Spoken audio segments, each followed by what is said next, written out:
I'm Craig Shields. I'm here with my colleague John Perlin, and we're talking about his book, Let It Shine, the 6,000-year story of solar energy. And John, why don't we we're talking about the middle to late part of the 20th century and the interesting discussions and the dynamics, political and scientific, that were at play there. Why don't you walk us through, for instance, the 70s, the Nixon years? Well, actually, I'd like to walk through the most important year for photovoltaics, and that was 1958. Okay.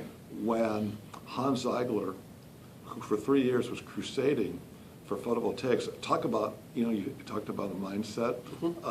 How could they not, having knowledge of quantum mechanics, be skeptical? The first two satellites, the Sputniks, died after 3 weeks because they were powered by batteries. Okay. They had no power source. So Ziegler suggested that for long-term satellites, the only power source should be photovoltaics. And the flack he got from the military was incredible. These things don't work, blah, blah, blah. And finally he got the chance because the Vanguard program got into some problems. So they were going to send up these spheres that didn't have all their weight. So he could put photovoltaics to make up the difference. Okay.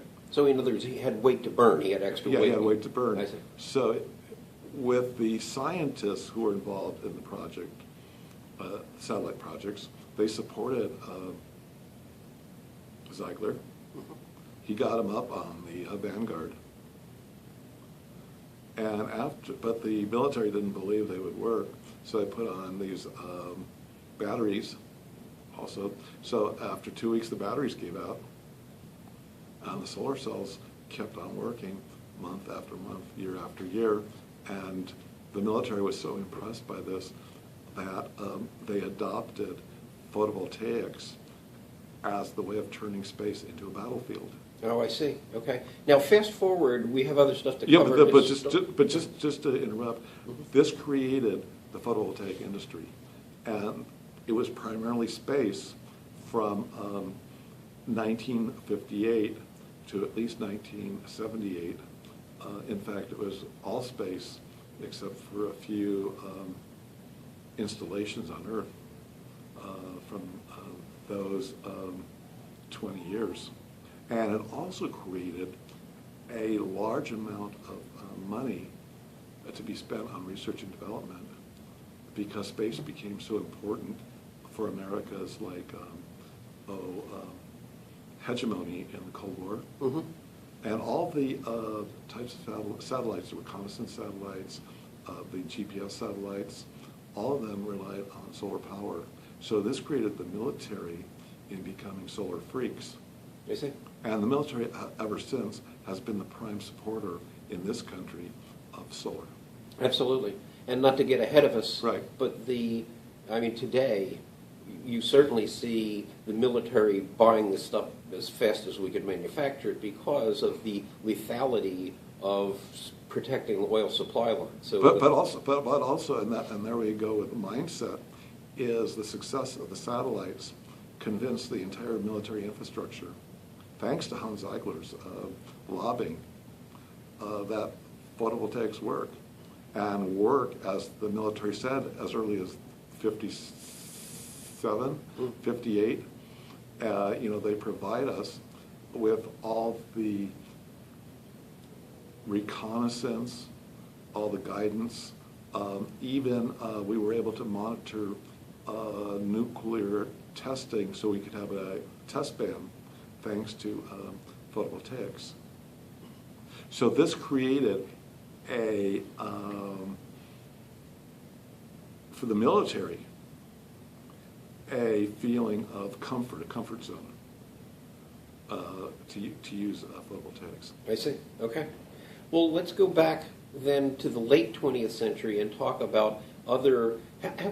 Tell me about the introduction of photovoltaics under the common scene in terms of not only military, but also government and civilian use. So in other words, walk me through the history of, probably for Americans, the most famous thing is Carter putting solar panels on the roof in the late 70s. Yeah, but those were water heaters. Those were, exactly. Though most people, I think, don't know that.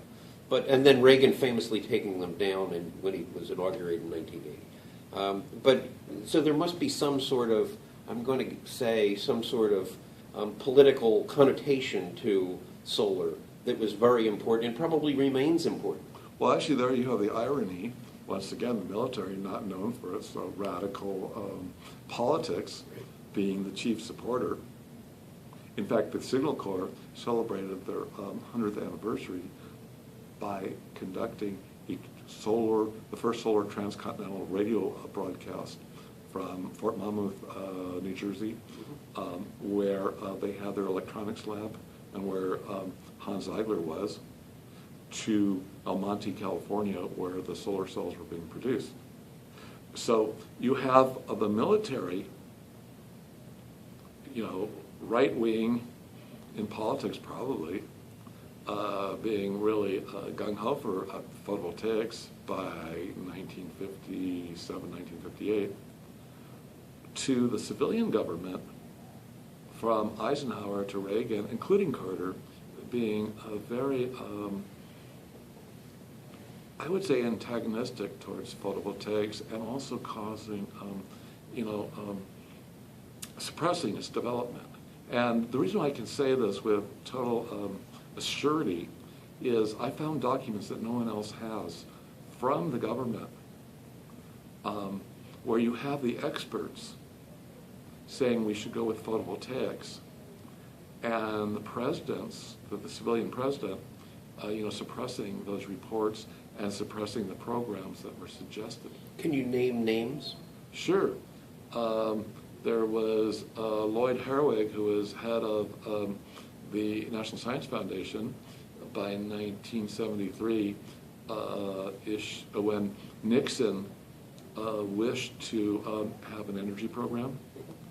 He asked Lloyd Herwig to look at solar's